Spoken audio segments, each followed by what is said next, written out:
happen.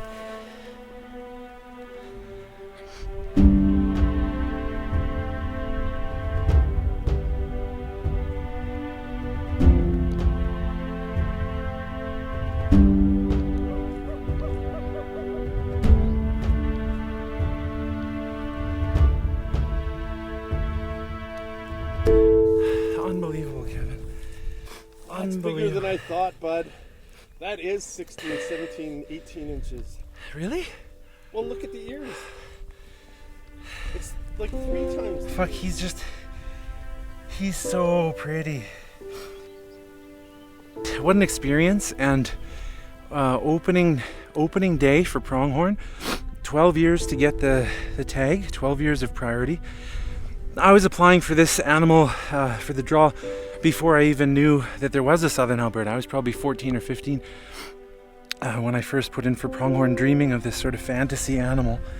We put a quarter-mile maneuver on this thing, got into position. We thought if they were on the one side, kind of the north side of this berm, we could use the berm to get up close. We got up close. I took my time.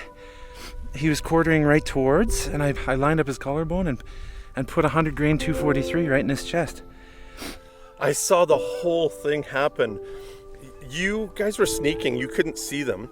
They heard you and started running towards you. Us, yeah. So he was the first one. Yeah. And I went, this is going to happen. I'm not a trophy hunter.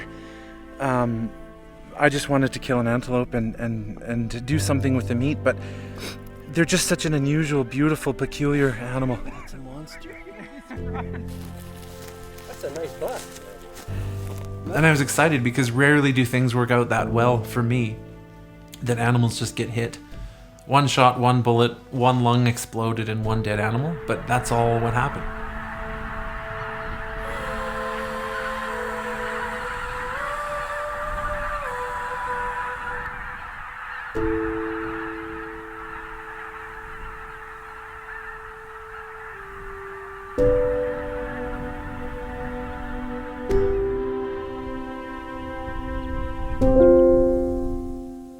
I was here last fall with Sean Laceby, actually, on one of our episodes, and he had asked a few questions that prompted about how we kind of engage with the space, that prompted me to buy some property here in this old town that I've been coming to for my entire lifetime.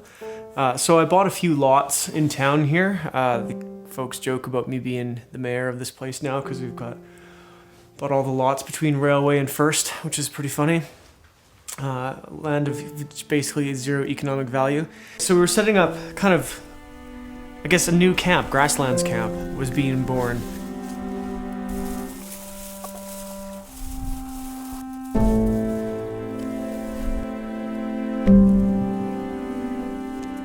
Well, it looks like the bullet tore the top of his lung off and the cardiac aorta. So that's why he was so full of blood in the chest cavity. But his heart was intact. Just blew his lungs and that aorta on the top of the heart. 100 grain weight. Yeah, again, he's so neat, Kevin. Yeah, you got that body warmth and you got blood on your hands and all those weird smells. And you see his little cheek patch and the way his colors go together like a puzzle pieces. You think, what a work of art. Up!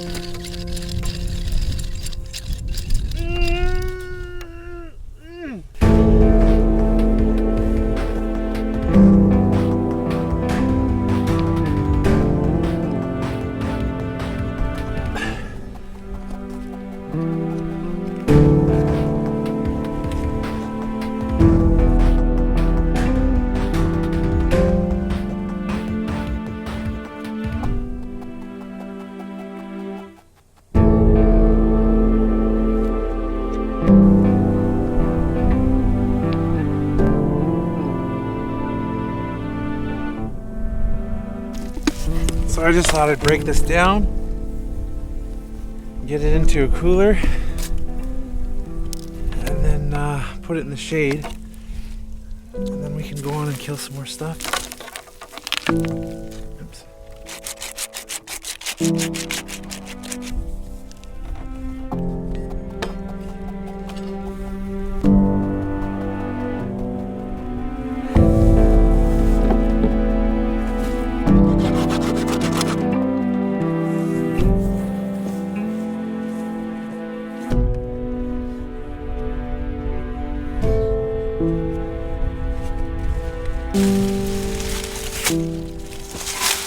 no idea why this is here, but I've been coming here for 40 years of my life and I've never harvested horseradish here. So, in light of pronghorn harvest, I'm thinking we need to pair this wild horseradish, and wild meaning feral. I don't know why it's here, but probably because someone planted it eons ago. It's my favorite condiment. I love it. It's kind of interesting that it's growing in such a small patch, because usually when you find, pioneer stands of feral horseradish, it's huge. Well, you can see there's some sprouting up down the way there. That's more typical, where an old patch is just like half an acre across. But there we go.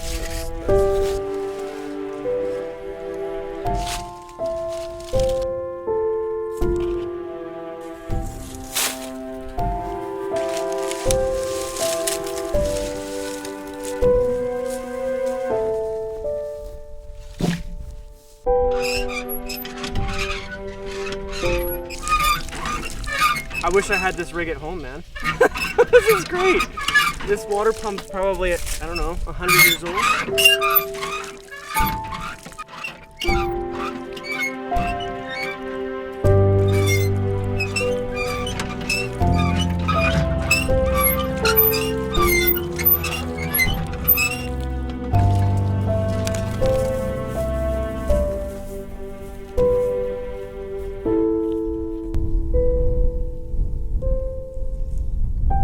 Pulling the pronghorn out of the field, there was geese milling about, and kind of high on my list was trying to see if I could get into a white-fronted goose or snows.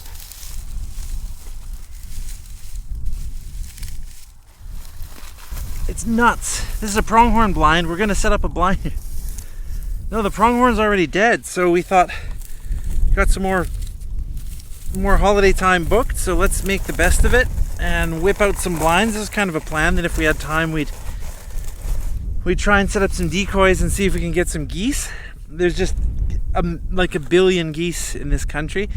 So we're in a pea field in southern Alberta, and so all we have to do is just sort of claw this bone dry pea straw, kind of what's left in the field, tuck it into our coffin blinds, and then wait till this evening when the geese tend to fly in to this field to clean out the spilt peas on the ground. They're not like green peas, these are feed peas, like dry peas that I think Canada ships a lot to overseas. So it's just a feed ration. And there's also little baby pea plants like this that are sprouting up from those seeds. So they came and harvested, but some plants that were just junior or just starting out. So we can just do a little flower kind of dried flower arrangement in our blinds. We hide in there with a loaded shotgun, and then when the geese come in to eat peas and see our little decoys, we just blam blam blam, we blast them. rock, paper, scissors for who's the designated Labrador tonight. Our goal too isn't to slaughter or slay or to fill our tags. We all talked about it, and we'd be quite happy if we had 1 or 2 geese, especially a variety of geese. I think we have a pretty good shot.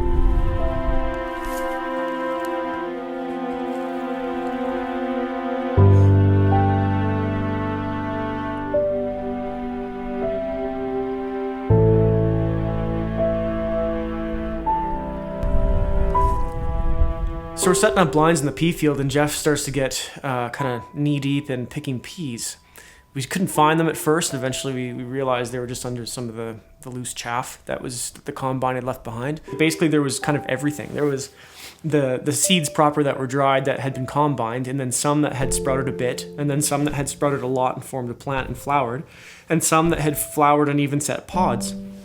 So I was able to pick pods and the tendrils and the pea flowers and the actual dried peas all in one place, right under our nose, hunting pea fields that we always, birds are often in pea fields because it's a high nutrient feed for them. There's a little pellet of food in the form of a pea every half an inch. The whole field is littered with more food than you can ever imagine. There's this much food that you just have to pick up off the ground. That's what the geese are doing. They're accumulating peas and turning it into goose meat and destroying the Northwest Territories and the breeding grounds on the Arctic shores because they just have all this food. And you're cuddled up on, in this square meter, and then you look around, and you look at the landscape, and it's just endless ag fields. We picked a pound or two of dried field peas.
There's a corn cob just mauled. This one I just picked up off the ground. It was knocked off like as waste. And then when this field is harvested, we'd anticipate that the machines don't pick up every ear of corn. There's going to be more left on the ground, but this is what corn waste looks like after a deer or wildlife have been through it. And there's just between each of the rows of corn, there are ears of corn that the deer have taken off, which is totally amazing. Like, there's so much food here. Kind of living and thinking like the animals is a good theme for this trip. And you look at the waste from industrial scale agriculture, just like not the unintentional waste, and not the no one's gone around and thrown this in the garbage. Like, it's not intentional at all. It's just sort of bystander damage, collateral damage. When you farm this many stalks of corn and deer get into it, they knock cobs of corn, ears of corn off onto the ground, and then they eat them because they're sweet. And the same way this corn would finish a beef cattle when it's all chopped up and fed to beef or mixed into a pig pellet blend, this would be fantastic for fattening deer and elk and moose and bears and birds. Playing with food and painting with a palette, especially a random palette, a randomized palette every trip, is a lot of fun, and sort of combining them in different abstract ways, but something really concrete, easy to identify, and like you say, as touched on in earlier seasons by earlier guests, like Leah's pizza, is can you take a wild ingredient and can you feature it in a food that's easily recognizable, identifiable, and fun, and something that we eat all the time. So, oh yeah, burgers and fries. John and Kevin and I all sort of riffed on the concept while driving around looking for deer, and so let's make a great burger.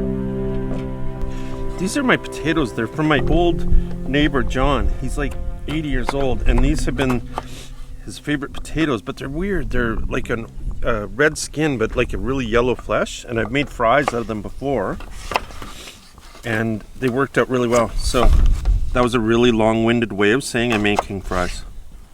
Because with hamburgers, you need French fries. Favorite fast food French fry? Oh, I feel shame. McDonald's. Oh, me too, man. No contest. Dairy Queen's close. Most of them are horrible. I would agree with that. That's disgusting. I can't believe you guys pollute your bodies with fast food. You don't get a body like mine eating fast food. This thing is a temple. Look how pretty and deep red the meat from that horned up pronghorn buck is. It almost is as dark and in sort of a burgundy color in real color life as almost like a liver. So sometimes at the slaughterhouse we get a breeding bull because he's no longer used, and when he's lean in the breeding season, he's got no fat on him and his meat is like super dark red, super hemoglobin, so that would fit. This buck we watched him the night before I killed him, and he was busy shoving his nose into the asses of various pronghorn does and kind of keeping his little harem together. So he was just run off his feet, burned off all his extra calories in the form of fat. So to make these hamburger patties, or the hamburger patty for my little dish, I'm going to use some pork fat from Sangudu Custom Meat Packers, a nice slaughterhouse it's my favorite slaughterhouse of all the slaughterhouses I use. We'll just keep it simple because we want to taste pronghorn. Also, the pork fat is a benign fat. It has no flavor. It's just going to add juiciness and kind of texture to what seems to be a tender meat. This guy was busy, built to run and built to breed, which is 50% what I'm built for. Like in large volumes, you can get yourself a tabletop meat grinder. We've done that in the past. In larger volumes in this, or in humongous volumes, you could buy a slaughterhouse and grind your animals through the 100 pound capacity meat grinder mixer grinder. But for a few burgers amongst buddies, you can just go and hack off a hunk of pronghorn or whatever animal you have dead in the shed, cooling, and then just dice it up on a cutting board, because it's kind of fun to use knives, and we have lots of time. Never once have I minced a burger out of a pronghorn antelope buck. So this is really cool. John and Jeff, we're going to be on the burger, which was really cool, and I said, okay, fine, I'll be on appetizer, I'll be on the starter, and we'll do a white-fronted goose with peas that it was feeding in, just that austere.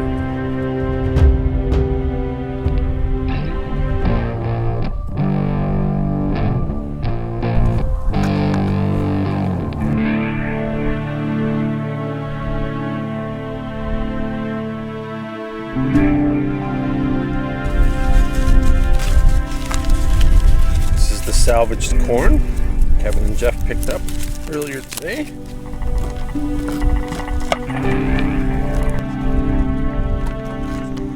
The idea is to take this corn, this salvaged corn, and I grow a variety of corn at home that is an old heirloom milling corn, like a flint corn or a dent corn. And it's from a friend of mine, and her Baba grew it in her garden, so it's been growing in northern Alberta for 100 years or 80 years or whatever. And I hand shell it and throw it through the stone mills and made like a finely sifted corn flour. And that was going to be the bun. So we're going to do corn on corn tortillas to act as buns for Jeff's pronghorn hamburgers.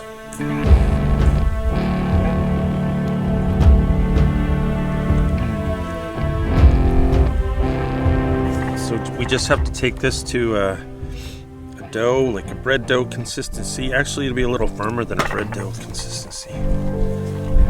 2 years ago, when I shot my first pronghorn and I thought it smelled like roasted corn nuts, I couldn't get over the corn and paired it with I couldn't get over the corn association. The fact that it smelled so much, a pronghorn smells so much like corn, was so weird. And we're talking pronghorn that aren't eating corn. This is not because they taste like their feed. It just happens to be what the animal smells like. There's other animals smell very different, and these happen to have an interesting corn note. The ratios look really good on the table, and I think the real trick to burgers, what I've learned in 10 years of burger science and producing ground meat, I did go to the bottom of that well a few times, researching how to make the perfect burger. And one general rule is sort of keep it simple. Start with high quality, well handled meat and the right amount of fat. Don't be afraid of fat, and just keep the recipe simple. If you need a little more liquid to make the patties wetter, I just add an egg, and that kind of binds as well. And the other thing that we know is that, like, working the meat, once you have lean red meat, now the fat's entrained, but lean red meat with salt on it, you give it some time to react, and you work it by pushing it around or kneading it like bread dough, and that to overcome the nature of crumbly burger patties. We don't want it to be too crumbly, and the chemical reaction going on between the salt and some of the proteins in the meat make it a more rubbery, rigorous, robust patty that holds together better. It's coming together nicely as a dough.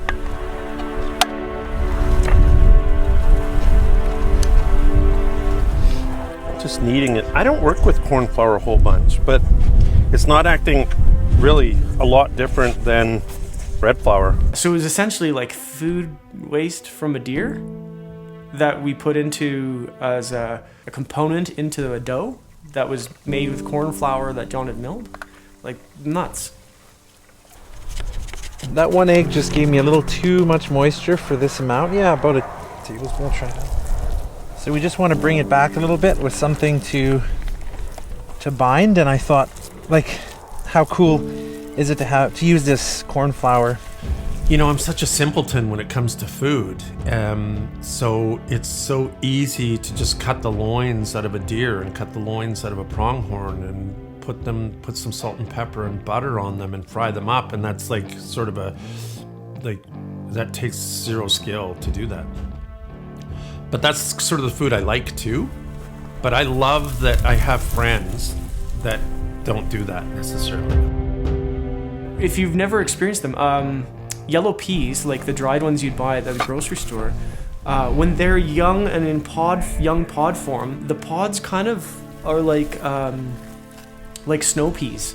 I've eaten them straight out of the field. I happen to do a bunch of contract work for pulse growers, farmers that grow pulses, and so I've been in way more pea fields than most people, and including combines and stuff. And the pea pods themselves are delicious. This is the Goose. Let's go with that.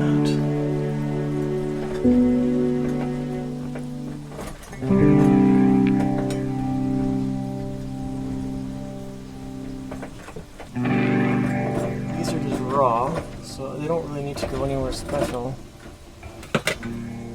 other than maybe just as supporting components here. And then some pea flowers. It's like a pretty tweezery dish for a hunting trip, but whatever. Sue me.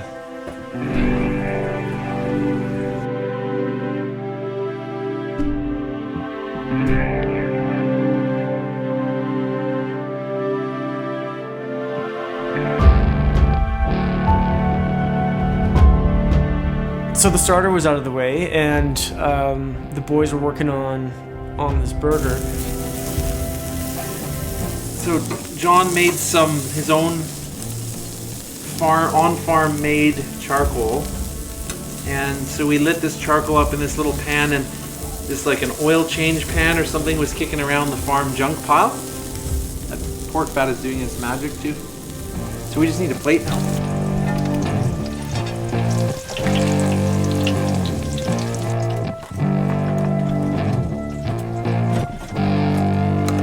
Horseradish.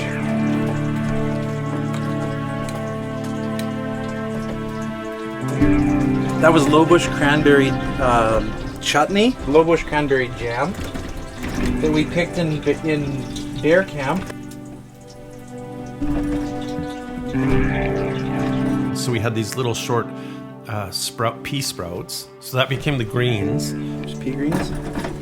It was spectacular. Like it was an amazing hamburger experience.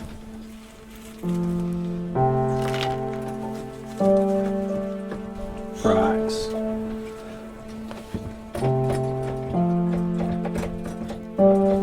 Just the meat itself, that was a great opportunity for me to taste what pronghorn tasted like. Of course, it had some pork fat in it, but that was amazing. Can I just keep saying that was the best thing I've ever put in my mouth? Just over and over. Every interview we ever do, I'm just going to keep saying that. But it was like amazing. I suppose there's lots of levels. Actually, when I watch From the Wild, I think about the different levels that you could get out of it, you know, and I think that kind of the right audience will really get what's happening and how the series of adventures has evolved. And I think that there's a big leap in these trips to Southern Alberta this fall here in season 7, in that we're looking at the environment where we're hunting, looking what the animal, like seeing the world through the eyes of our target species of animal. We really should be eating more field peas or dried peas and lentils and things, pulse crops, in Canada, but we're busy feeding them to animals that get over fat and then trimming all the fat off and throwing it in the garbage when we butcher them, and then eating just the very select pieces that we think are valuable. Whereas we could just be eating the pulse crops. We could be the geese and the antelopes instead of the fat pigs.